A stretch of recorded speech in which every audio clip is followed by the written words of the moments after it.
to a burning ring of fire. I went down, down, down.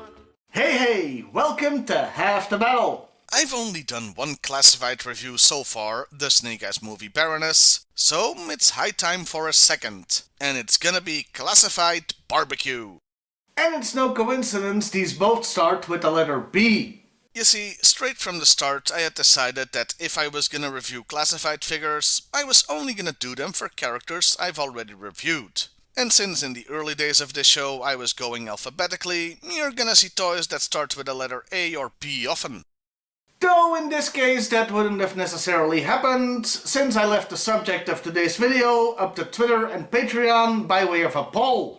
People got to choose between Barbecue, Zartan and Akiko, and while Patreon was very close, Twitter sealed the deal on our favorite G.I.Joe firefighter.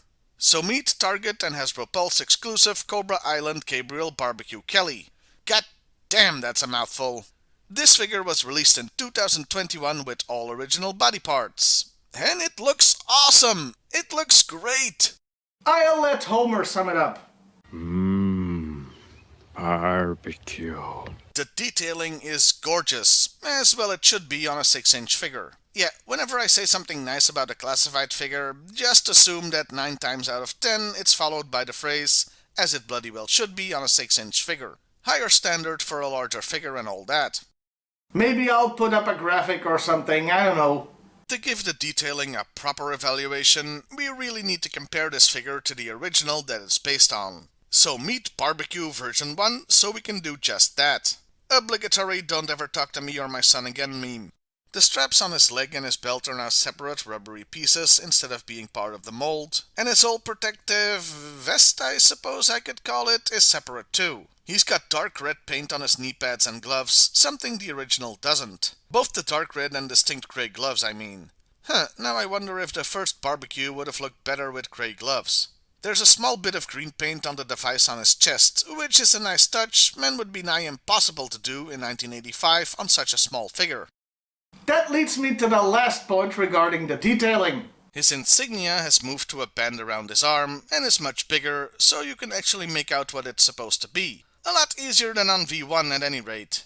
The only misstep, if you could even call it that, is that his back doesn't have the big ray protective padding the original has. It's just orange. That isn't a huge deal, however, as his back is going to be covered by one of his accessories. Hey look, an unsubtle segue to talk about the accessories. The first version came with a lot of things, and they not only faithfully recreated them, but even added stuff. He's got the backpack hose nozzle gun combo like the original, as well as a small axe. That's everything V1 had. In addition to that, he's also got a big-ass axe for when he means business. All these are great for fighting fires and Cobra. Well, the axes for that last part mostly. The only misstep, once again if you could even call it that, is that unlike the original backpack, this one is one solid piece, so you can't separate the orange foam canisters. Then again, did anybody do that with their 1985 toy, like, ever? I certainly never did, so I really don't think it's a big deal. It was just a hollow piece of plastic anyway, so it didn't look good on its own. And this version has cool little warning labels on it to add to it. Very nice. Another cool change is that the gun now has a dedicated holster, since it had to snap on a weird looking peg on the original's leg. Also, both axes can be stored, the small one on a strap on his leg, and the large one on his backpack, meaning you can pose him with all his gear. Speaking of posing, that's a blunt segue again, this time to articulation. He's got the same points of movement as a standard G.I. Joe figure, though in addition he's got movement at the wrists and feet, so there's a little more there. And while more movement is cool, I'm not a fan of heel articulation on figures, as I'm always afraid the joint will wear out, making it more difficult for a toy to stand. Overall, this is a very faithful 6-inch update of Barbecue, and looks really awesome. They did an excellent job here.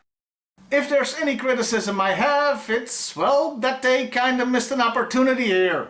You see, there's never been a Barbecue figure with a removable helmet. With this figure, they could have fixed that.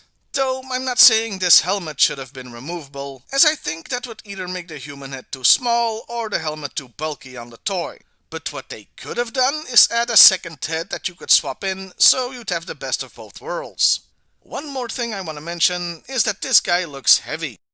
I mean, he is heavy, it's 6 inches of solid plastic, but that's not what I mean. No, what I mean is, this outfit looks like it weighs a ton, like you'd have to be pretty strong and have great endurance to wear and operate in it for any length of time. And I never really got that with the original figure, or with his depictions in the cartoon or comic, so this adds a bit of weight to the character. Yes, pun intended. Lastly, I'll briefly talk about the packaging. While pretty generic for the most part, it does have cool art of barbecue in action on it, which is nice.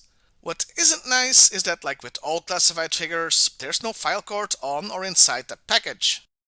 An oversight with the entire toy line, as it would have made it more appealing. Oh, and the name on the packaging is Gabriel Barbecue Kelly, since apparently the name barbecue was too difficult to copyright or trademark in these modern times. And that was Classified Barbecue. Just a great figure, and currently my favorite of all the ones I have of the series. And I was lucky to get one, as this was a Target exclusive, so pretty much impossible to find in Belgium. So special thanks to JoeMotion82 for sending me one. Well, I'll see you next time, everybody. And hey, why not like, share, and subscribe if that's your thing? I fell into a burning ring of fire. I went down, down, down.